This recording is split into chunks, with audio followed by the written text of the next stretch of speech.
You are carrying something greater. Child of God, I want to tell you, it is not by your power, it is not by your mighty, but by the Spirit of the Lord. Do not look at your status, at your condition. Just continue to believe in God, that in God is there for you, and He is ready to fight all your battles. David never gave Goliath the advantage over him. Do not give the devil the advantage over you. He focused on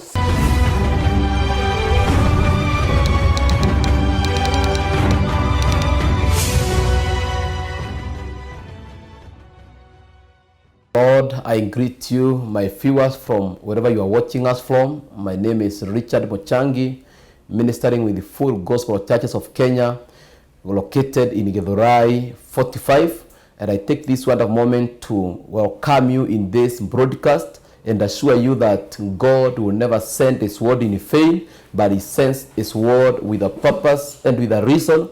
And even in such a time like this, we remain focused that God is great. He is on our side. We continue to hold on the word of God and on the promise of God. The Bible says that let all men become liars, but God will remain to be faithful. I want to share of the series I've been sharing. The other time I was here, I talked about the power of decrees and declarations. And this wonderful evening, I want to talk about the power of imaginations. The power of imagination. God has given you, a powerful tool that is called your thought. And you can use your mind to imagine. Therefore, I want to talk about the power of imagination. And you can imagine a thing so. Imagine it so. And I start by saying that imagination creates reality. Imaginations creates reality. The things that you imagine is like a way of forming it. It is a way of creating a reality. Because when we talk about imagination, it is creating a picture in your mind. It is a mental picture that you create. You see your miracle before it comes. You see yourself through the future while you are living in the present. Therefore, you need to have positive imagination. Don't allow the current affairs and the surroundings to limit you. You can go ahead with your mind, even when you're living not in a very comfortable place,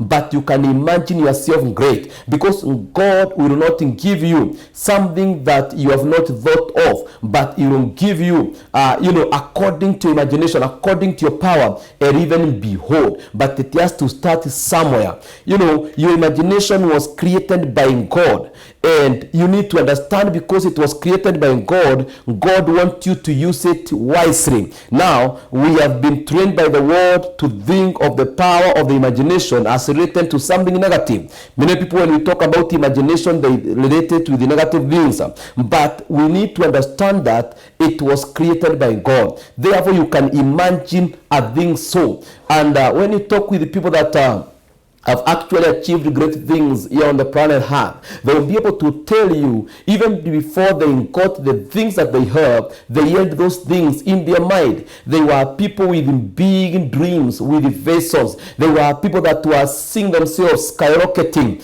and moving forward. And they were able to get there because of the power of imagination. And I want to say this. God gave us the imagination in order that we may see what He says. God gave us imaginations that we may be able to see what God says. God intends for you to see all that He speaks to you, so that you may walk in the path of His plans and the purposes for your life. So God has a plan for you. Remember Jeremiah 29:11, the Bible says, "For I know the plans I have for you. They are plans for welfare, they are plans for prosperity, to give you hope and to give you the unexpected ending." Therefore, God has a plan for you.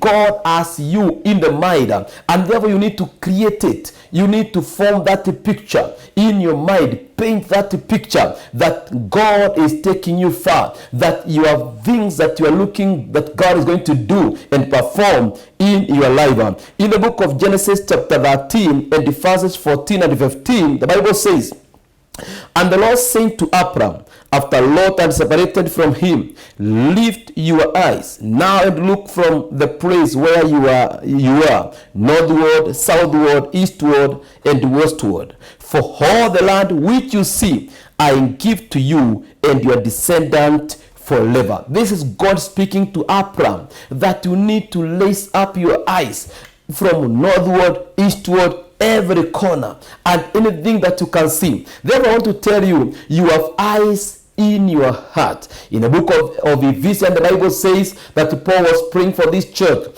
that the eyes of their head may be enlightened to see the riches and the wealth in their hope. Therefore, child of God, you need to have that imagination. You need to see through the eyes of your heart. Remember one time Abraham woke up and he said, I can see a great city whose builder and architecture is Jehovah God. He was not seeing that city with the natural eyes, but he was seeing that city with the spiritual eyes. Therefore, you can see yourself in the future. You can see that greatness. You can see that abundance that is lying waiting for you. But for that to happen, you have to imagine it, so you have to see you there even before you are alive. When Abraham was able to see through the spiritual eyes, because where God was telling him to look at, he could not have looked through the just normal eyes, but it was the eyes of the Spirit. He could see very far. He could see his descendant.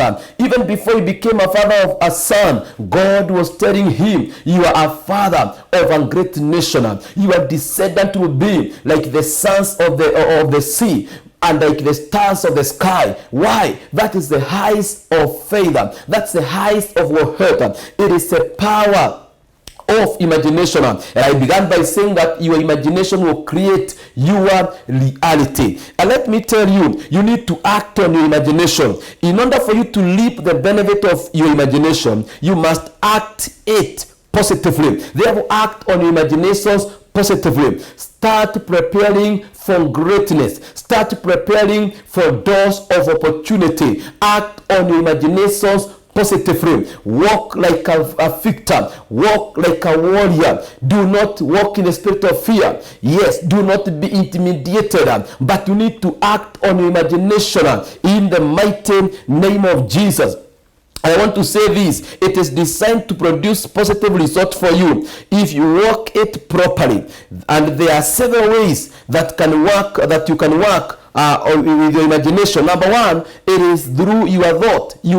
Your mind is a very powerful tool, because imagination works through our thought processes. Now, in the book of Proverbs 23 verses 7, a very common scripture, it is said that as a man thinketh in his heart, so is he. Therefore, you cannot inquire above the level of your mind. As a man thinketh in his heart, so is he. Therefore, if you think positively, you will get a positive result. If you think negatively, you will get a negative result. Therefore, create your own world, create your own happiness, create your own, doors by thinking great, by thinking positive, because there is power in your mind and you can think it. When you think, it's like you're opening up yourself to open your mind to suggestion. It's like you are speaking in terms of the greatness of God, in terms of the things that God is about to do in your life. Another thing, for you to activate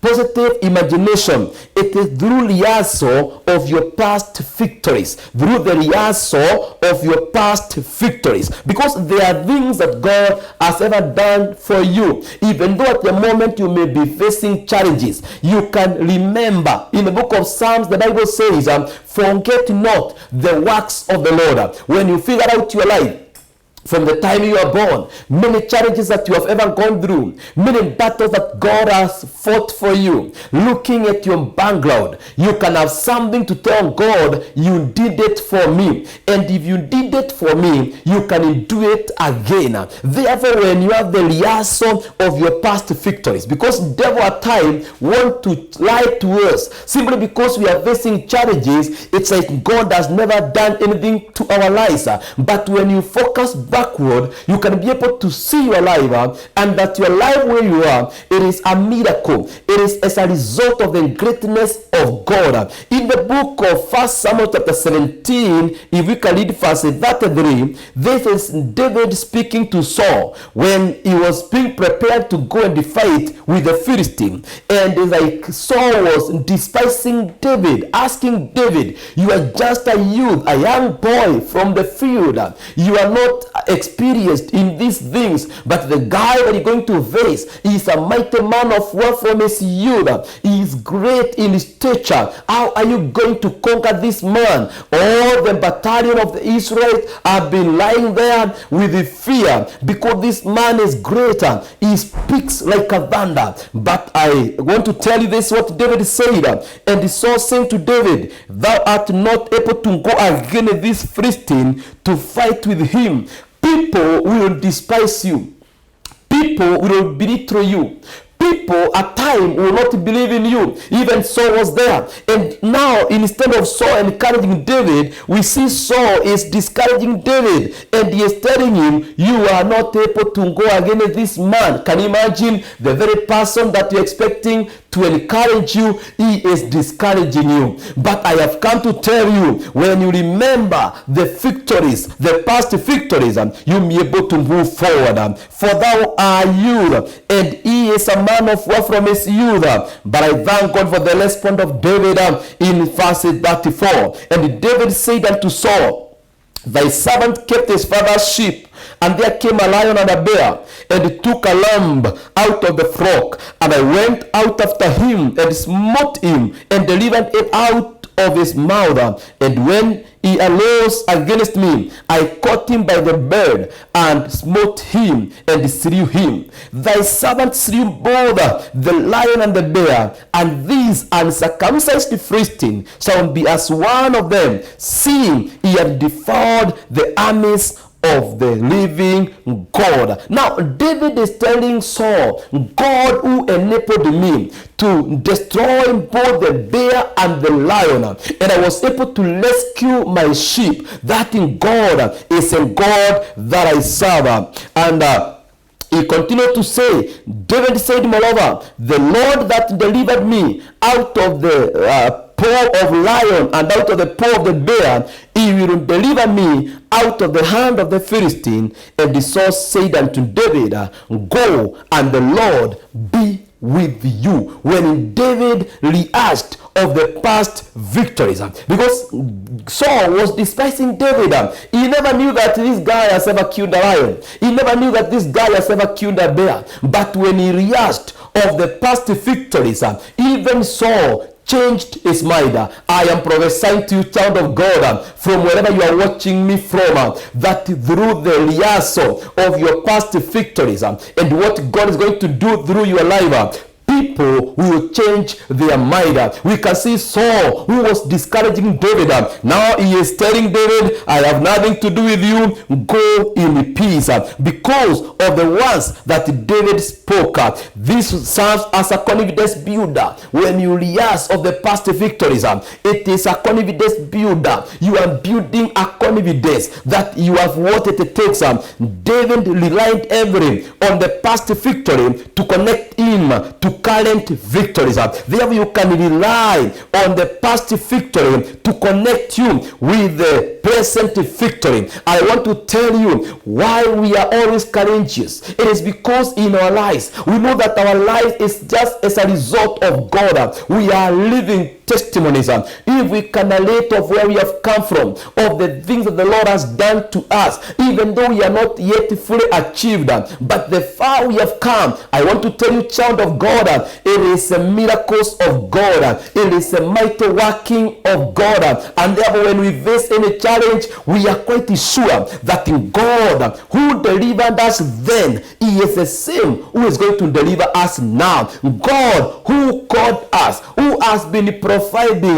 who has been fighting our battles, He is the same God that we serve even today. When you rehearse of the past victories, hallelujah, you are going to see God doing great things in your life. David, he saw or imagined his current challenge like unto the victory over challenges of the past. He saw himself winning. You need to see yourself winning. We are going to win every battle. I want to tell you, in this life, we will never lose a single battle. We're gonna win all the battles. Even when people think you are a loser, when people think that you are not making it, you're gonna resurrect again. You're gonna come back again with great power, because God is with you. And always we fill our mind with the positive imaginations. We imagine of the greatness of God. Another thing, it is through your wants. Your wants are very vital. So you can get this power of imagination by the wants of your mouth. Because this is what we say, that wants are the expressions of thought. Wants are the expressions of thought. Therefore, when you think positively, when you think greater, from the abundance of the head, mouth speaketh. When you fill your mind with great things, when you fill your mind with the positive imaginations, you will be able to speak positive words. Matthew chapter 9 verses 20 and 21. The Bible says, and behold, a woman which had a disease with an issue of blood 12 years came behind him and touched the hem of his garment. For she said within herself, if I may touch his garment, I shall be whole. This lady kept saying that if I touch the garment of Jesus, I will be whole. And I want to say this. According to the Amplified Bible, it translates that the woman saying to herself repeatedly, she kept on saying, the moment I touch the hem of his garment, I will receive my healing. In the Amplified, the Bible says, for she keep saying to herself, if only I touch his garment, I shall be restored to health. She kept saying, she created a new reality as a base of a new belief system.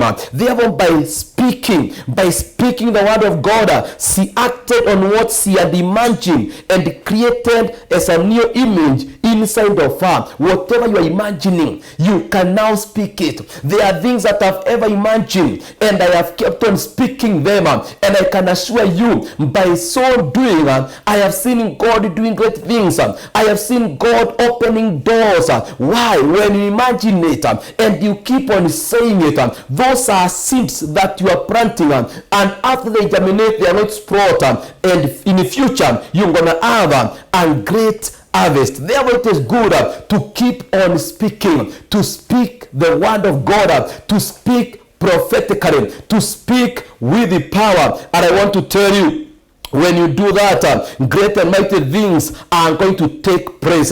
Before I finish, let me tell you, there is what we call an imagination killer. Things that comes to kill your imagination. And number one, it is called deception. Deception.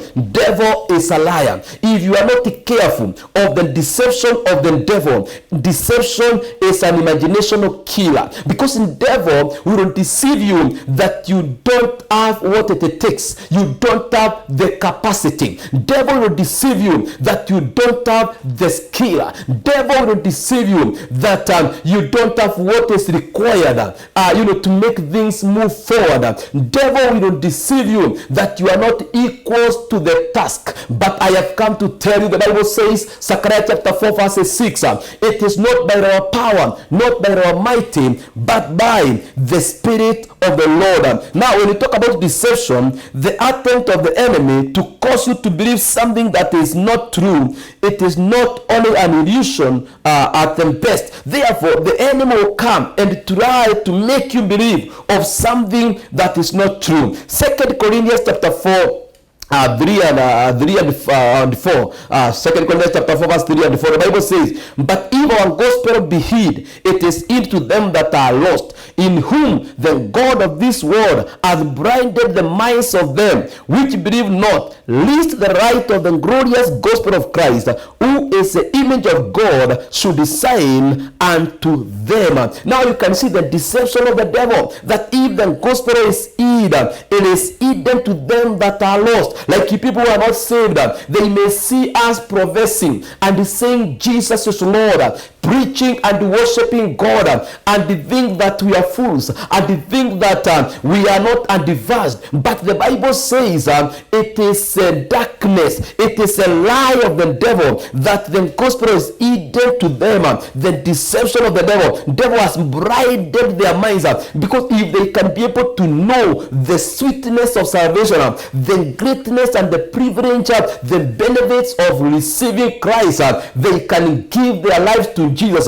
But why they are not saved, it is because the devil has blinded their eyes. They cannot see. And if you are watching me and you are not born again, I will welcome you to salvation, that in Jesus may save you. And so the deception of the devil, the gospel is right, but the objective of Satan is to keep right out of your spirit by keeping you in disbelief regarding God and His word. Even in the churches, there are many people that we have, but they cannot believe in the word of God. When you talk of God of provision, when you talk of God who blesses people when they pray, they cannot believe. When we talk of God who blesses people when they give, they cannot believe. When we talk of God who blesses people when they do the word of God, they are living in disbelief. Let me tell you, not everybody who is in the church that believes in the word. There are many people within disbelief, and that's why people are moving at a very slow pace.